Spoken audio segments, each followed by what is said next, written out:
Okay, good morning, friends. Rather good afternoon.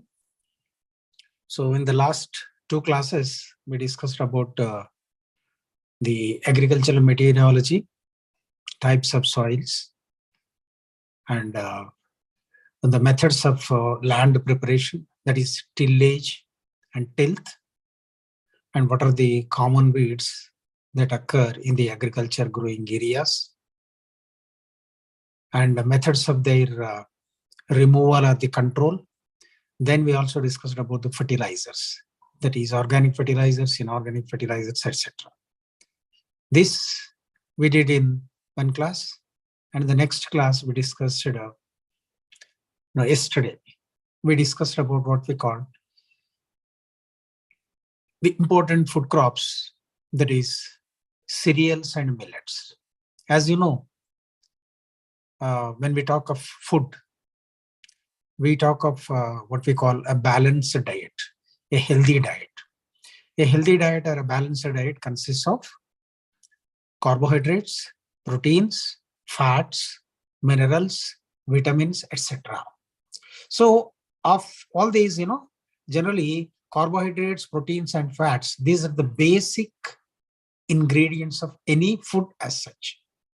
So generally carbohydrates are involved in, or carbohydrates give us, they are the energy givers. They supply energy to our body. Whereas fats, fats are involved in what we call the important fatty acids, cholesterol, etc. They are very much needed in various biochemical activities that do occur in our body. And the other is proteins, of course. Proteins are nothing but they are the body builders. For the movement of any organ, you need muscle strength. So muscles are made only if you get sufficient proteins in your diet. So in everybody's food, it primarily consists of carbohydrates, proteins, and fats. Of course, we get our carbohydrates through our what we call chapati or rice, bread, etc. Especially rice, this generally it is the staple food for South Indian people. And if you go to North India, their food is primarily, bread that is made of primarily wheat. So North India, their staple food is roti, whereas South India it is rice. Of course, here in South India also people do take roti, and even in North India people take a little quantity of rice. So generally this roti or rice, it primarily supplies you the energy that is needed for various functions of our body. Now, we discussed about various cereals and millets in yesterday's class. We discussed about the rice, maize, and wheat. Then millets, we discussed about jowar, sorghum, finger millet, and korra. So these were the small grained millet. We discussed about their method of cultivation, various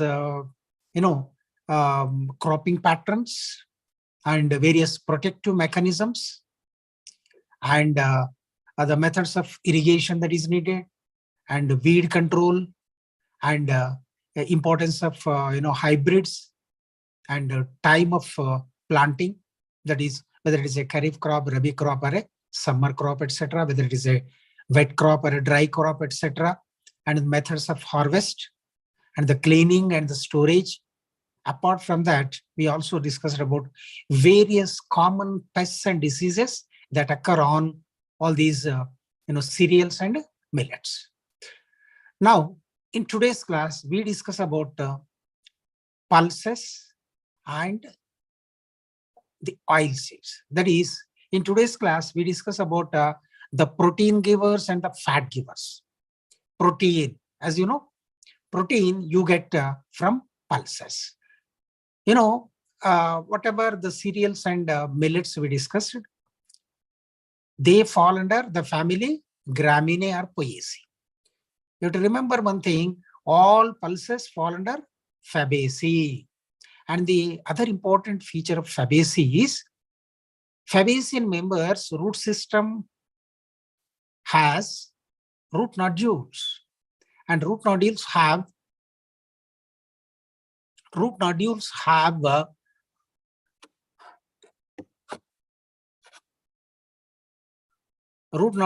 rhizobium that has the ability to fix atmospheric nitrogen.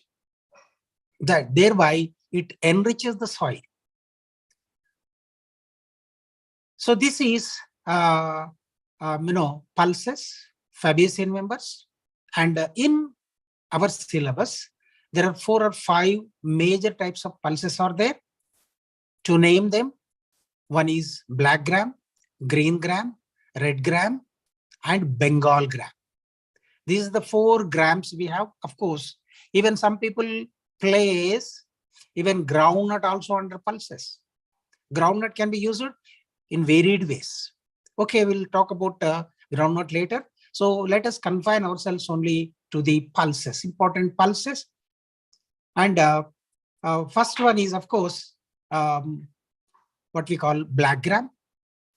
And before that, let's see some common practices in crop production include, first of all, land preparation. Of course, we discussed. I think if you have attended those classes, you appreciate, you have learned a lot. If not, I'll give brief. See, generally, a land preparation is a must. This is the prerequisite for growth of any crop. So generally, our farmers, they undertake this, ploughing or preparation of the land for the cultivation. They take up in the summer, whenever there are pre-monsoon showers are there, or pre-summer showers are there.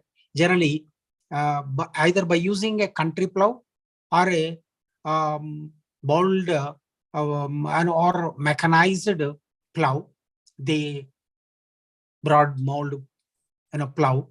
By using them, they plow the field which they want to use for cultivation of given crop. So generally, ploughing is done 1 or 2 times ploughing. Then as a result of ploughing, you get clods of big size. Soil clods of this size will be there. So what is needed is they have to be broken into pieces. So for breaking them and for the leveling of that, generally we use either disc harrows or blade harrows, or you use a big log that can be used as a leveler. So by ploughing and harrowing, what you are doing, you are inverting the soil, you are bringing the deep soil topwards, and you're taking the topsoil to deep. So thereby thorough mixing of the soil takes place. Not only that, by doing that, even the stubules of the previous crop or any this weed is there, they get buried, and due course they get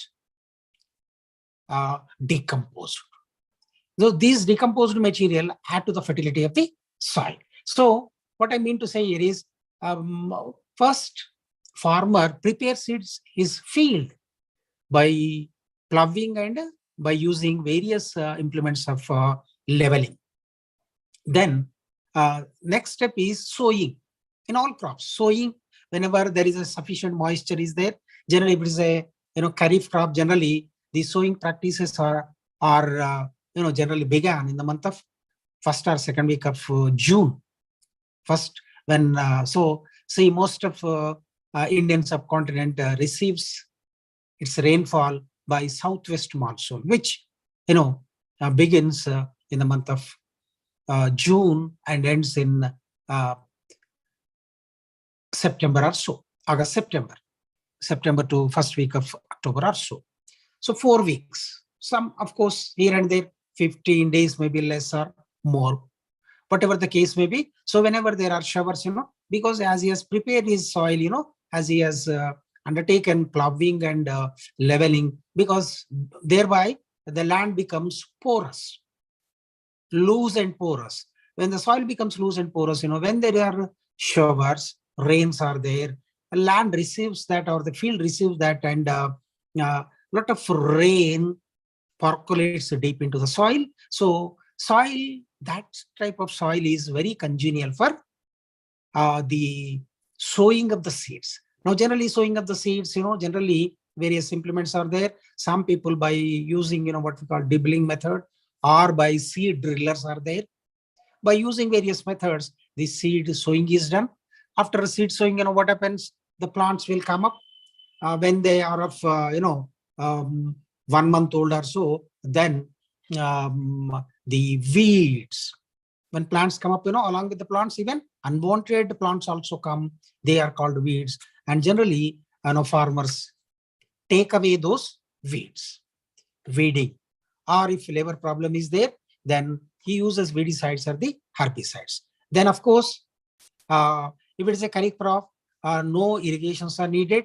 But in some cases, if there is a drought, if you have, water facility, either in the form of borewell or wells or tanks, etc., you can give 1 or 2, irrigations, so that you will get, good yields. So then when when the crop comes for maturity, then when it ripens, generally the seed so moisture content will be taken into consideration. Then harvesting will be done. After harvesting, it will be kept under sunlight for 2 to 3 days. Then it will be carried to the threshold area where either by using cattle or by beating with sticks, etc., the seed is separated, and whatever the chop that is there, by using winnowing, the seed is, cleaned. That seed, cleaned seed is bagged into gunny bags, and either it will be sent to the market, or farmer keeps it till he gets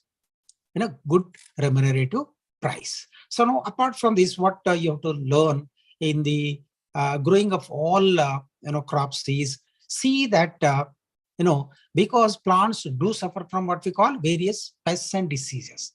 So to check the pests, generally the thing is, you get rid of you clean. Sanitization is very much needed. That is, you take out or remove the weeds either from the field or also from the hedges for the boundaries of the field.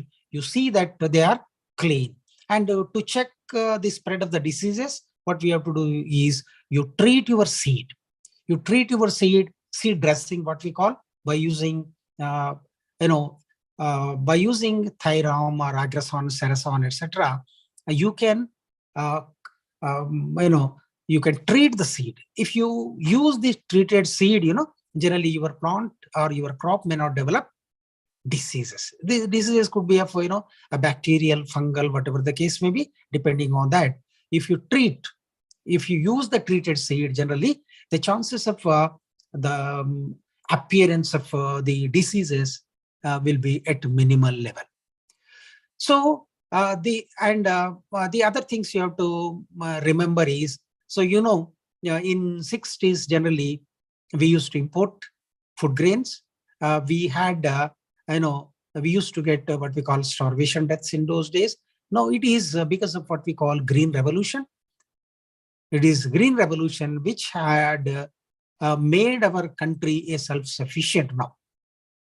Now we have, our godowns are overflowing with the agricultural produce. This is because of the great contributions of good people such as Norman Borlaug, Swaminathan, and etc. They have contributed a lot to our knowledge of hybrids, high-yielding varieties. So it was because of high-yielding varieties and fertilizers, plant protection, irrigation, marketing facilities. All these have facilitated to achieve self-sufficiency in crop production. This in total we call green revolution. Okay, these are the common things for all the agricultural practices. Now we'll move fast. So we start with what we call black gram. So here what is black gram is nothing but earlier it used to be called as Phaseolus mungo. Now it is called Vignum mungo. Vignum mungo is the other name for the black gram. And this is a member of Fabaceae, I told you. Now, generally, there are two types of varieties, especially some are what we call Vigna Mungo variety Niger, which is black. The seed coat is black in color, and Vigna Mungo variety Viridis is green. So, of course, green is mostly green gram. Now here, even in these urad dal, what we call urad, or this black gram, here some varieties are even greenish, green in color. So now this is cultivated across the world.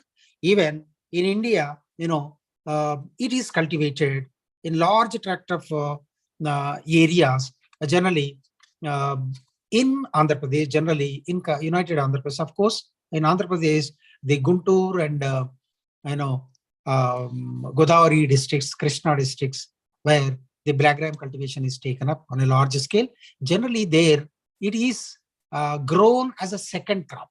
After harvest of the rice, generally into the rice fallows, the germinated seeds are spread in the field. Thereby, they get the second crop. But in Telangana area, or where the upland cultivation or dry cultivation is taken up, here the cultivation is done in Kharif as a Kharif crop. Generally, sowing is taken up in the month of June.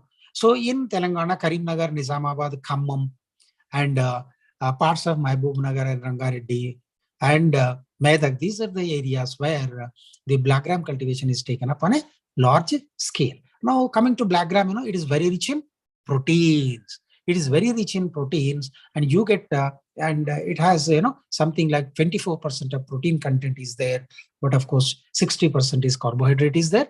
Now, because of its rich proteinaceous nature, in most of the South Indian states, in all our breakfast makings, generally maybe your vada, idli, dosha, or papad, or what we call a kind of sweets, what we call sunundalu, where the flour of the black gram is used. So now here, the thing is, field is prepared, of course, when it is of course, Kharif crop, generally in the first week of June, generally by using seed drillers, the seed is sowed, and generally it takes 70 to 80 days for its maturity. So in the early stages, say after sowing, generally after 20 days, 25 days, you see along with the seeds, along with this crop, when you see what we call weeds. So weeding is done at least 2 times, so that your yield will get enhanced by 20 to 25%. So now, generally, because it is a leguminous crop, I already told you, because it has root nodules, no need to give fertilizer, chemical fertilizer. Of course, it responds well, but its nitrogen requirements are very less. So you can give 20 to 30 kg of nitrogen and 30 to 40 kg of phosphorus and potash, either in split doses or in one dose, so that you can get good yields. Now, here, generally, if it is a Kharif crop, generally no water irrigation is needed. If it is like in Godavari districts, where it is grown as a second crop, there generally whatever the moisture and whatever the fertility that is left after harvest of the first crop, that will be utilized with this, and you get good yields there. So harvesting is done, by cutting with sickles, or plucking the matured parts which become black. So they are harvested and they are kept under sunlight, and either by beating with the sticks or by using cattle, you can take the seeds from the fruit. The fruit is known as a legume, and then of course after cleaning, you can put them under sunlight for 1 or 2 days. Then you can transfer it to gunny bags. So here, this very rich in protein, and a good number of varieties, yielding varieties are available. To name few, Teja is one, T9 is one, and LBG, or otherwise Prabhava. These are the high yielding varieties of black gram. Then we move to green gram. Now, green gram, very similar to black gram. Differences are, of course, in protein content, this is more, this contains about 25% of the proteins, green gram, when compared to black gram. This is very, very highly nutritious, highly proteinaceous, and these can be, even nowadays, they are taken as sprouts. They are taken as sprouts. Now, if you go to any walking area in the mornings, there you will see, you can see even these sprouts that are being sold, because highly nutritious, these sprouts. And now here, this green gram, this green gram, either it can be grown for its seed, or in some cases it is grown as a forage crop. So that will be, cut even when it comes to flowering, and it is used as a feed for the cattle. And it is also known that if you grow that on a bare land, barren or a bare land, it checks soil erosion. Soil erosion, it does. So here, generally, the green gram, when compared to black gram, it comes for harvest 10 to 15 days earlier when compared to black gram. And here, when the crop comes for harvest, generally, it sheds entire foliage, and it becomes easy for you to pluck the fruits or bunch of fruits. Now, the fallen leaf, the fallen leaf, it gets mixed with the soil, and thereby it adds to the carbon content of the soil, and thereby it enhances the water holding capacity of the soil. It also helps in increasing the microflora of the soil. So generally, if you look at the leaves, leaves of your black gram and green gram are very similar, but black grams, leaves are a little bit longer, very darker, and they have more hairy. So when compared to black gram, generally these are light green in color leaves in green gram, and they have little number of hairs over its body. So harvest is same, and threshing, taking that threshing and cleaning, everything is same. And here also we have high yielding varieties even in green gram. To mention, one is what we call LGG 410, LGG 47 is there, Ekashila is there. This is very popular in Warangal districts, and Kondavidu is there. This is popular in Guntur and Prakasham districts. So then, coming to both this black gram and green gram, they suffer from certain pests. To name them, one is gram caterpillar is there, and pod borer. Pod borer is there, that pierces into the grain when the seed is immature. When it is milky, that is the best time for the caterpillar to enter into the pod and eats away that entire seed. So pod borer is there, pod bug is there. Even apart from that, we have what we call aphids are there. Aphids do cause a lot of damage to the crop. And the diseases. See, we have what we call, powdery mildews. Powdery mildews caused by Erysife. So if you visit any, black gram or green gram, field, when it is in standing crop, there, if you observe very closely, on the leaves, you will see as if somebody has spread this dust, that is ash. So a powdery. So that powder like masses are nothing but conidia produced by Erysife, a fungus. Now, Cercospora causes leaf spot disease, and anthracnose is one, and Euromyces causes what we call rust symptoms on the leaves. Then we move to what we call red gram. Now, this red gram, as the name tells you, generally, of course, it need not be red. Nowadays, even we have, these red gram in white in color. So now new varieties have come up, and this red gram, it forms dal. So in most of the South Indian houses, this is the popular dish. The dal is the popular dish. You get the dal or sambar. In all cases, generally we use this red gram. But if you go to North India, there, they use what we call chana or Bengal gram. Now this red gram, India ranks first as far as the red gram production is concerned. And this is grown across India, mostly starting from Madhya Pradesh, in parts of Uttar Pradesh, and Maharashtra, Karnataka, Andhra Pradesh, Telangana, and Tamil Nadu. These are the areas where the cultivation of this red gram is taken up. Now, when compared to those two, green gram and black gram, now this red gram, it grows to a height of more than 1 meter or so, and it is spreading, and branching will be there. A lot of branching will be there, and yields are also, per acre yield is more in case of red gram when compared to black and green grams. Now here, though it is produced in UP and Madhya Pradesh, etc., but generally they do not consume, and that gets exported to South Indian states where it is very popular as a dal.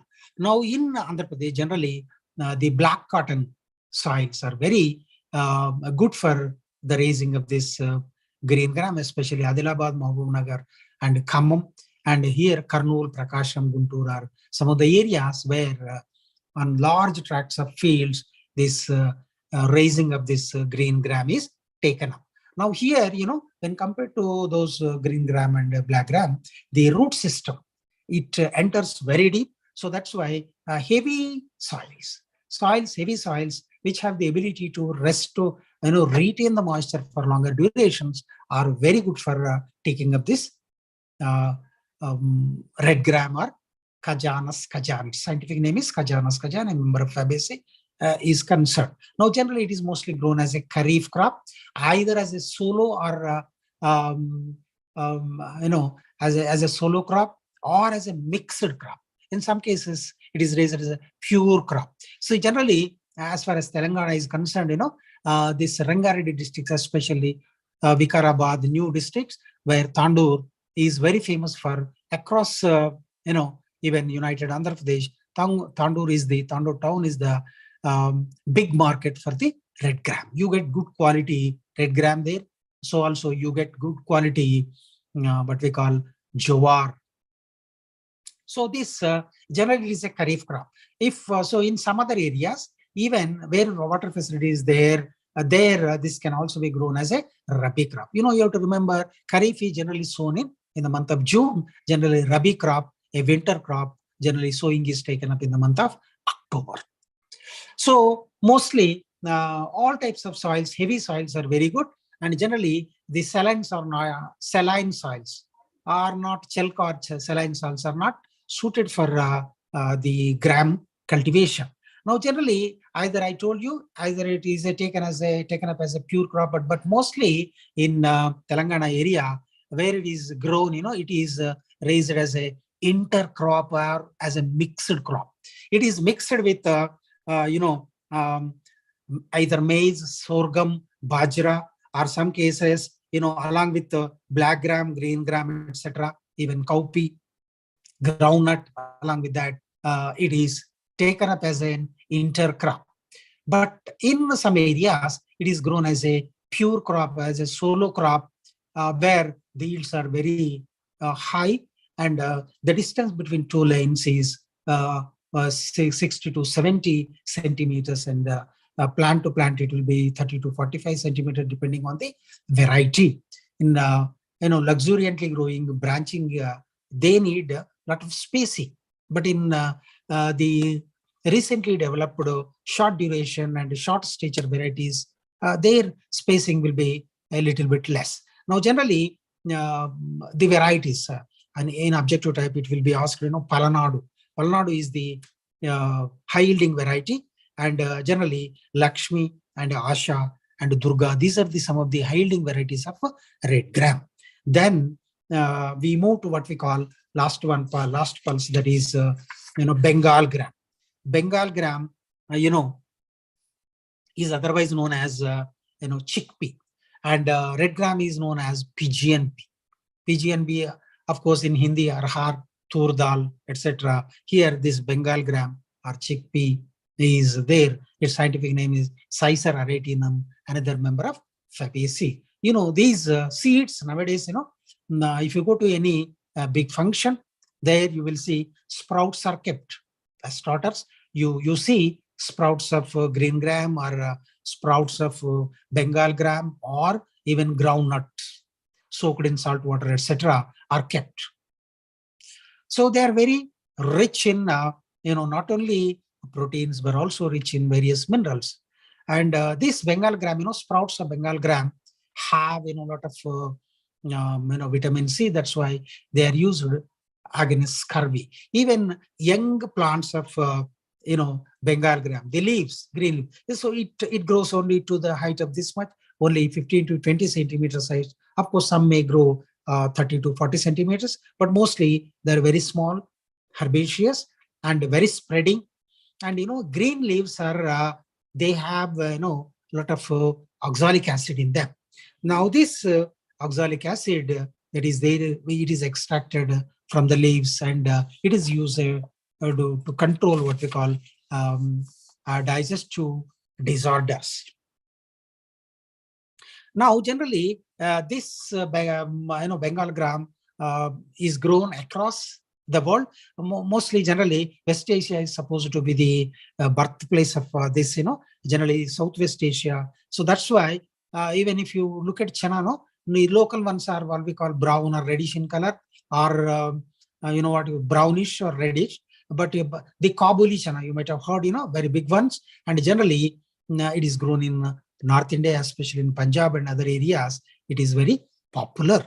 Now this is used, it is used as a dal and also besan, what we call. The flour of Bengal gram is used in making various hot and sweet preparations. Now generally, when compared to the other grams, it is mostly grown as a rabi crop.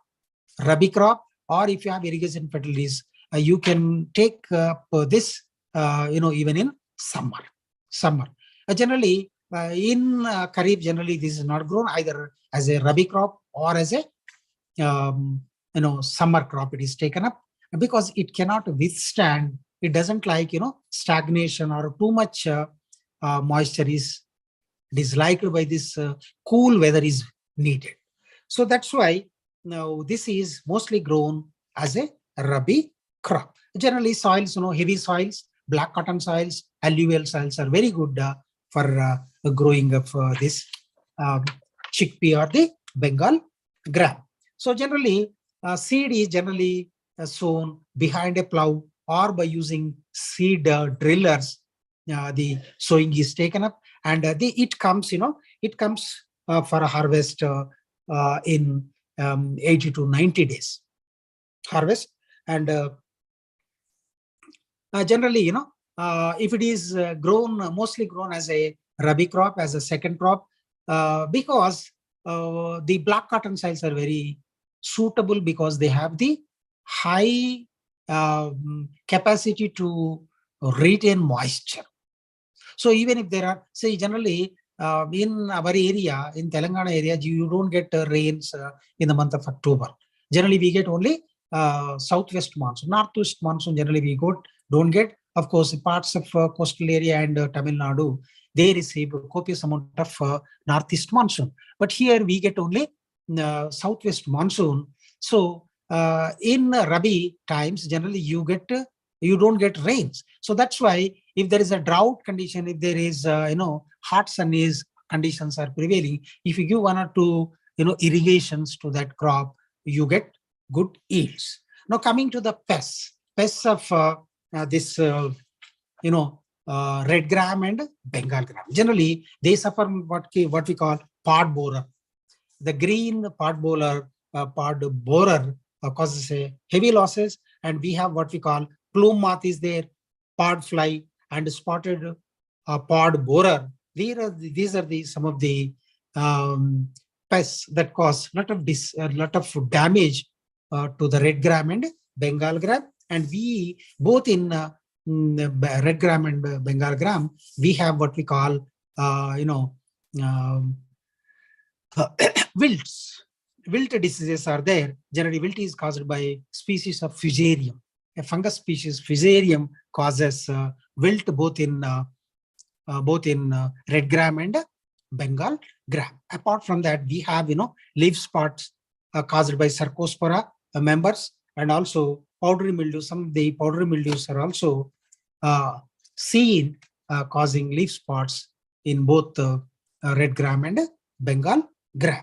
So apart from that, even foot rot is there, and rust diseases are also found, not uncommon in both red gram and especially Bengal gram. Here, Bengal gram rust is caused by what we call Euromyces caesaris. Euromyces caesaris aritinum is the fungus that is responsible for rust in Bengal gram. Okay, so this is about the pulses. Then we move to oil seeds.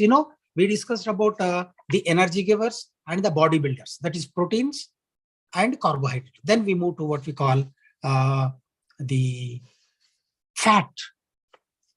So you get your fat is also very, very important for us. So here the fat givers are otherwise called the oil seeds. They are the oil seeds. In syllabus we have oil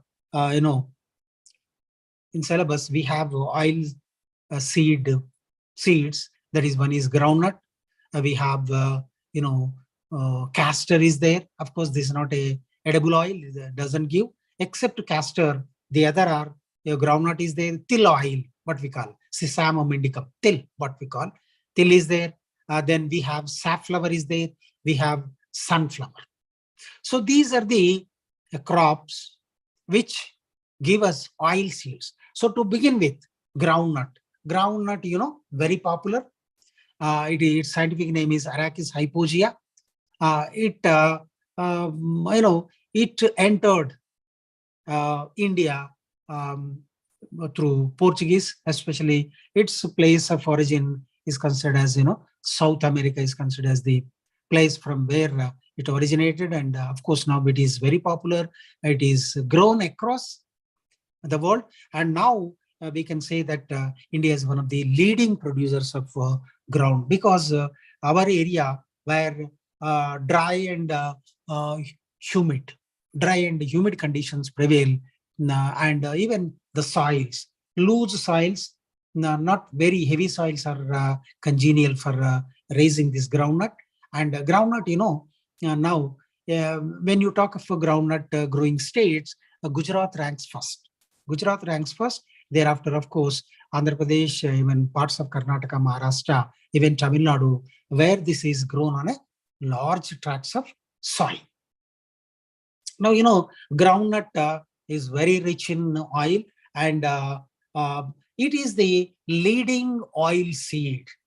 When compared to other oil seed, this is the leading oil seed crop grown in almost all the states. Now, this is mostly grown as a kharif crop. 90% of the groundnut cultivation is taken up only in the kharif, that is, it is sowing season is June. Now, in Andhra Pradesh, generally, Rayalaseema, especially Anantapur. So Anantapur leads Anantapur, Kadiri. These are the areas where the sowing of groundnut is taken up on a large scale. Even the adjoining drier areas, generally the areas where the soils are very light, not heavy, and laterite soils, sandy soils, and even parts of Mahbub Nagar, and even parts of Rangareddy and Medak, where the cultivation of this groundnut is taken up on a large scale. Highly remunerative. Now, the prices of groundnut have gone up a lot. Now, 3-4 months back, we used to get 60 or 70 rupees a kg. Now it shooted up to 150 or so. So now there is a severe shortage of this groundnut, and because yields have gone down, though the area of cultivation has enhanced, but output has become minimal. Now, this groundnut, it is, I told you, 90% of the groundnut cultivation is taken up in Kharif. But if you have agriculture, water facility, secured water facilities there, you can take it up in the Rabi and also as a summer crop. And it has been seen that generally the yields in Rabi and summer are more unit area, per unit area. If you think of per unit area, generally it's yield is more in Rabi and summer than compared to the Kharif time. So generally in this, there are two types of varieties are there in groundnut. Some are what we call bunching type and the other is spreading. Spreading and bunching type. In bunching type, at the base of this plant, you find these parts, what we call part bunches. Each bunch may contain some 40 to 50. But in spreading time, the stem spreads, or the stem spreads along the soil. From each node, you will see small bunches. So such crawling is what we call spreading variety, and the other is a bunching variety. Now, generally, this is very sensitive to, deficiency of calcium and also phosphorus, sulfur, and generally it is very sensitive weeds also. So one should be very careful. Weeding has to be done two times at least, and especially during the pod formation, one has to see that a crop doesn't suffer from shortage of water. And to reduce the pop, that is what we call immature, half-filled parts, popping, what we call, to reduce that, what we have to do is you have to add calcium and sulfur in good quantities. This is done by mixing what we call, calcium sulfate. Calcium sulfate is being added into the soil while preparing the soil. So now by doing that, you will be supplying the calcium and sulfur contents. You are meeting the calcium and sulfur content so that you get good yields and heavy, fully filled parts you will get. And the other speciality of this, groundnut is that in all other crops, you see the fruits on the aerial rather, but here they are geocorpic, that is inside the soil. The parts are present inside the soil. So while doing harvest, generally they are pulled. So bunch comes up. So in some cases, there is every possibility for the breakage. That's why by using what we call light plows or cultivator, or by using what we call blade harrows, generally the harvest is done. So that's why heavy black cotton soils are not good for this cultivation, because the soil is very sticky. There is every possibility for the breakage of these parts. Even by breaking these heavy parts, it becomes difficult, and it leads to what we call extra costs. So that's why farmers generally where the light soils, where sandy soils, lateral soils, red soils are there, generally in those areas, generally cultivation of groundnut is taken up. So now generally, and another important important feature you have to remember when you write about this this groundnut is that the what we call the seeds, before they are sown, they are to be given rhizobium culture. Rhizobium culture inoculation has to be done. So rhizobium culture inoculation involves, making 5% of, the jaggery solution, and into that you get, 200 grams of what we call peat rhizobium, and you mix that, you make a slurry, and you dip these seeds before sowing in that, and you dry them under shade. So this is what we call inoculation with rhizobium. So this inoculation is primarily by three methods, maybe pellet method or by trickle method. Three methods are there. By using any of the methods, you can inoculate the seed beforehand and then you use it as a seed. So in that case, you will get good yields. Now, generally, the this suffers from generally pests like leaf miner, red hairy caterpillar is there, aphids are there, josseeds are there, white flies. These are some of the pests, common pests encountered on groundnut. But apart from this, even it suffers from diseases such as what we call leaf spot of groundnut, and the pathogen is Cercospora arachidicola, Cercospora personata are there. Even fusarium species cause wilt diseases, and even here and there you will find what we call rust and smuts also encountered. Even bud necrosis is there, rust is there, and collar rot. These are some of the diseases that are commonly found in all the groundnut growing areas. Then we move to the industrial oil. This is a cooking or food. You can use it as a seeds you can use, and also this groundnut as a what we call cooking oil. But this castor oil is an industrial oil. Castor oil is an industrial oil, and when compared to all other plants, this castor Ricinus commune is what we call a member of Euphoriaceae. It grows. It's a big shrub, and it attains what we call tree habit. And generally for its maturation, it takes 7 to 8 months. 7 to 8 months. Of course, nowadays we have high yielding, short stature, early maturing Ricinus communis, that is castor varieties are there. To mention that a good one is what we call Aruna. Aruna is a short stature, high yielding castor variety, because it is a shrubby or a tree like, generally distances are maintained, and generally the castor cultivation is taken up in the areas which are rather drier, which are unfit for other cultivations. Dry areas, chalca areas, sandy areas, infertile areas, which are commonly prone for drought, in those areas, generally the cultivation of this castor is taken up. And this castor oil, it is an industrial oil. It is used in making hair oils and also as a lubricant. It is used as a lubricant, even in fabric making, and also in paper making, etc. The oil of this is used, and the cake that is left, the cake that is left will be used, added to the soil.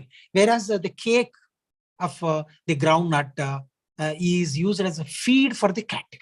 Very rich in oil, very rich in fats, very rich in proteins. That's why cattle take it as their favorite eating item.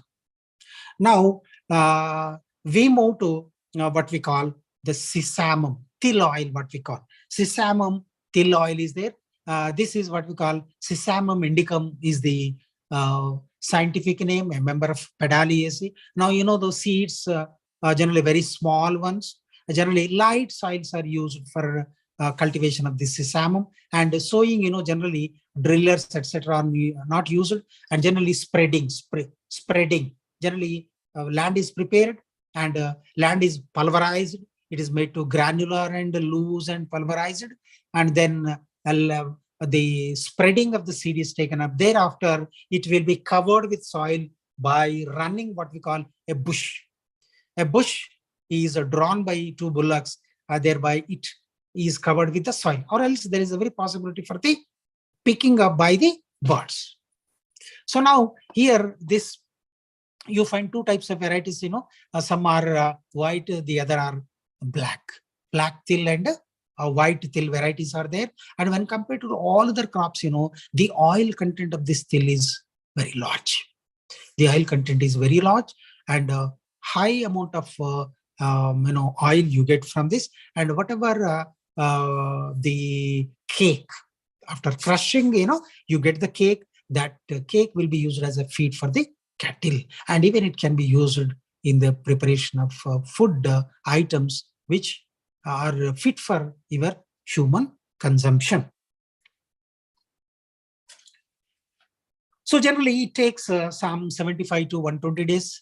It is quick maturing, and generally it is cultivated as a mixed crop, and mostly it is cultivated as a kharif crop. And of course, if irrigation facilities are available, it can be grown even as a summer crop or as a rabi crop. Okay, so now we move to what we call, there are two more oil yielding crops. One is safflower, the other is sunflower. Safflower. Safflower, it is known as popularly, if you visit any big, provisions store, there you will find what we call heart-shaped oil tin. You will find a heart-shaped hologram that is Saphola. Sappholo is after safflower. Carthamus tinctorius is the scientific name of this safflower. It is a member of Asteraceae. Generally, this safflower cultivation is taken up as a rabi crop. This is taken up as a second crop. Rabi crop, it is mostly raised as a mixed crop. As a companion crop, it is grown, but in some areas, it is raised as a pure crop or as a solo crop. Now, generally, you get good quality oil from here, this safflower, and when compared to other oils, so this is the highly preferred, highly recommended oil, especially for the heart patients, because it contains unsaturated fatty acids and low cholesterol containing. So that's why doctors advise heart patients to go for this safflower oil. So now, apart from this oil, because of its drying nature, semi-drying oil, it can be used in making what we call varnishes, and in making fabrics and paper, etc. This is being used. And in good olden days, people used to extract a kind of dye from the stigmas of this, the capsule, from the stigmas of the capsule of this flower. Generally, earlier people used to cut them and prepare orange and yellow dyes. Now, generally, the plant, grows to a height of 50 or 60 centimeters. And generally, when compared to others, the leaves are spinose. Here, the specialty of this, generally, even cattle won't feed that. Of course, when the plants are very young, generally, even cattle may take up. But when the plant matures, at that time, the spines become very pointed, and generally, no animal dares to eat them. And generally, it is grown as a rabi crop, and it will be grown along with the linseed or along with the what we call the chana or Bengal gram, or what we call along with the jowar as a rabi. So during rabi jowar cultivation, these are generally grown on the hedges, so that it gives a kind of protection for the main crop, because cattle won't touch them, because it pricks them. So generally they move away. So that's why it is grown on the borders of the field. This is grown, and of course, even it is highly remunerative. Good yields, farmers get by raising this safflower. So lastly, we discussed about what we call sunflower. Sunflower is again it's not indigenous, and it came from South American countries, and generally now across the world, this has become the leading oil seed. Oil seed. Whenever we speak of oil seed, sunflower ranks first.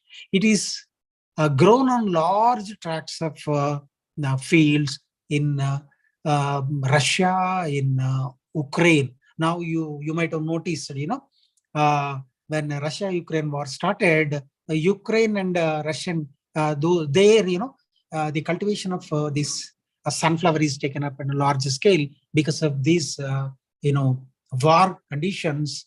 The supply chain has broken. That's why the prices of sunflower oil have shooted up.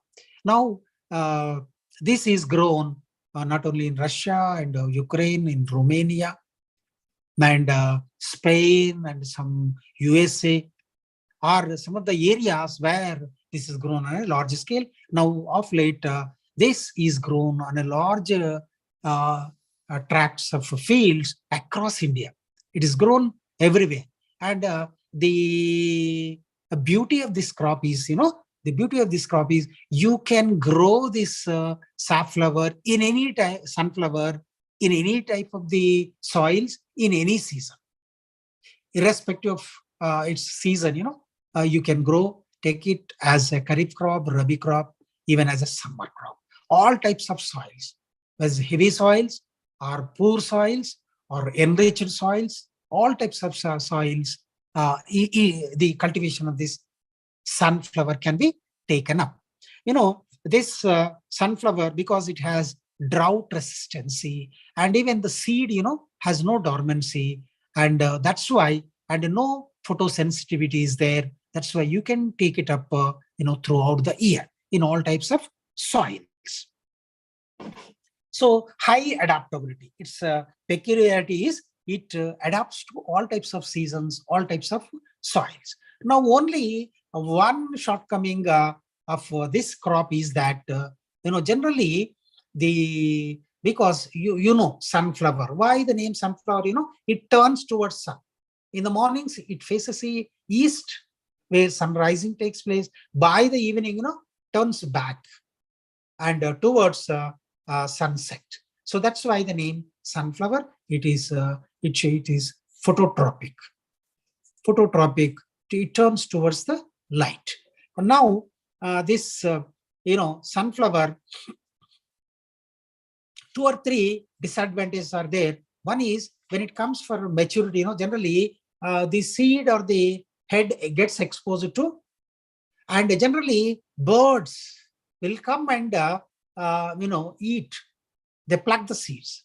Thereby, farmers suffer a lot. Lot of damage will be done by the bird menace. One thing. Second thing is, because it is a cross-pollinated crop. Sunflower is a cross-pollinated crop.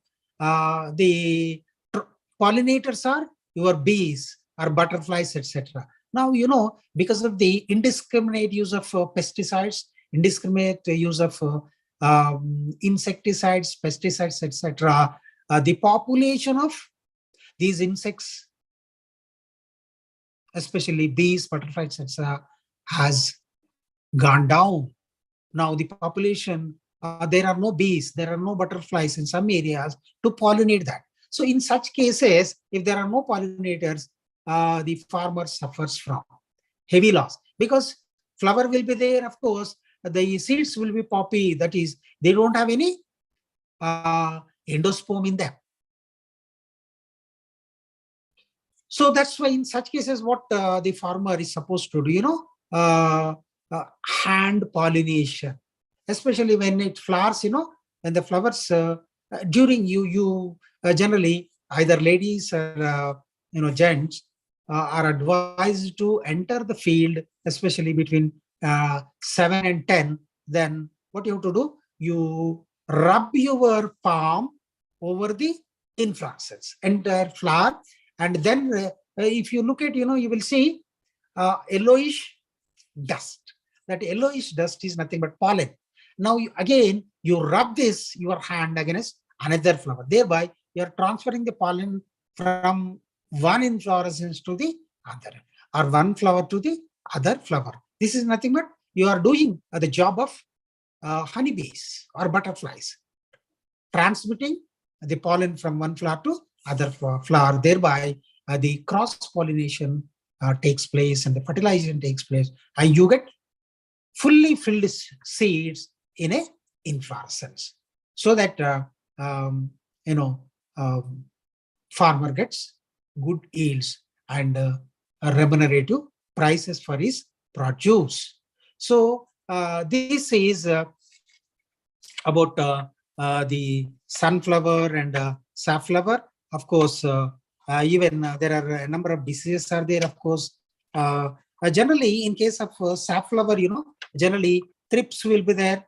Generally, they cause um, leaf thrips generally, and generally they cause, and even some rusts are there. Some leaf spot diseases are also there, and alternaria also known to cause leaf spots in safflower. So also generally in sunflower, of course, rust disease is there, Puccinia helianthe is there, and thrips also cause, even tobacco caterpillar also causes loss, especially the hairy caterpillar. So these are some of the pests and diseases that are commonly encountered in the safflower and sunflower growing areas. So this completes our oil seeds and the pulses. And if you have any query, you can raise. I'll try to answer your questions. Any question, please?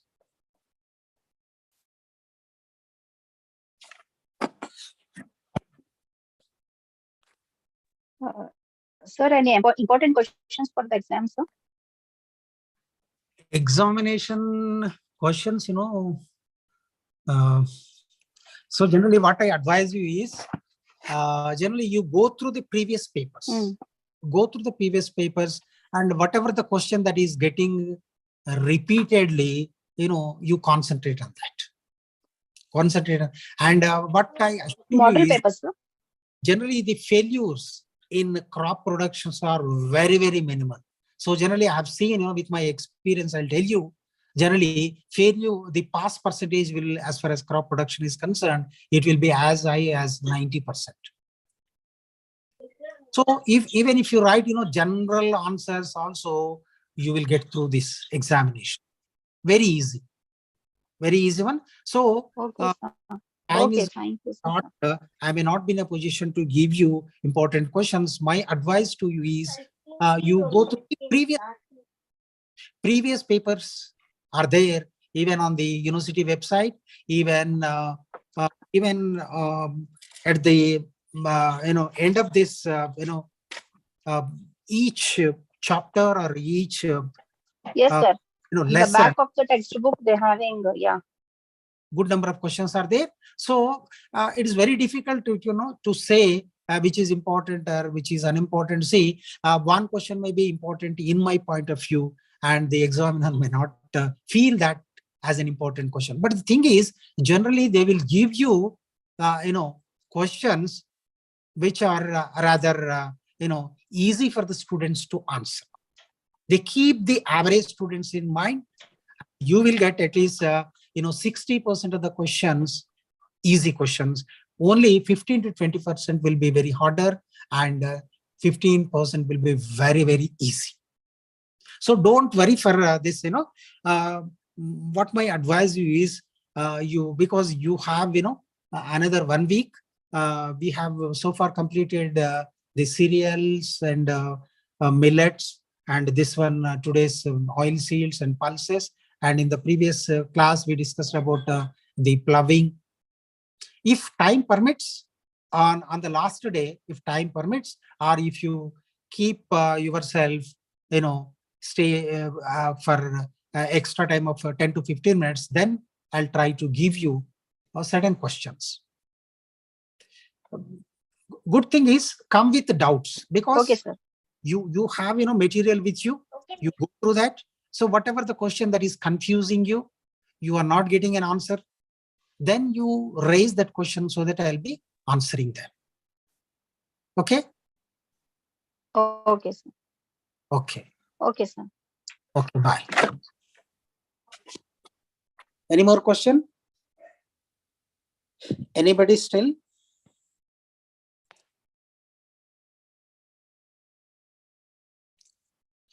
So if there is no question, No, sir. Huh? No, sir. Anybody? We understood, sir. No, sir, we understood. Okay. Okay. No doubts. So now, Naz, any question from you?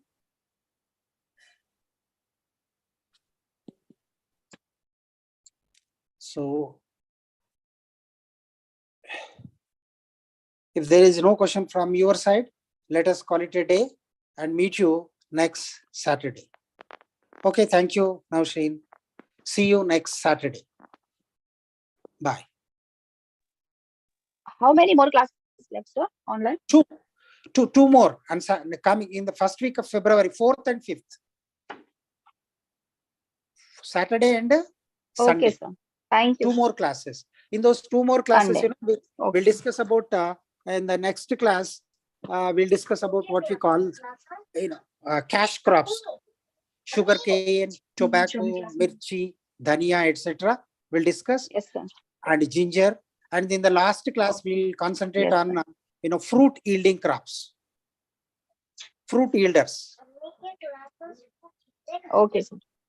Fruit yielding, that is, even we take, we'll discuss about cotton and sugarcane, mirchi, dhania, etc. These are called cash crops. And the last one, fruit crops, mango is there, cashew nut is there, coconut is there, and what we call nimbu, lemon. We'll discuss about that in the last class. Yes, sir. Okay? Yes, sir. Okay, bye. Yes, sir. Okay, thank you. Okay. Thank you, sir. Right.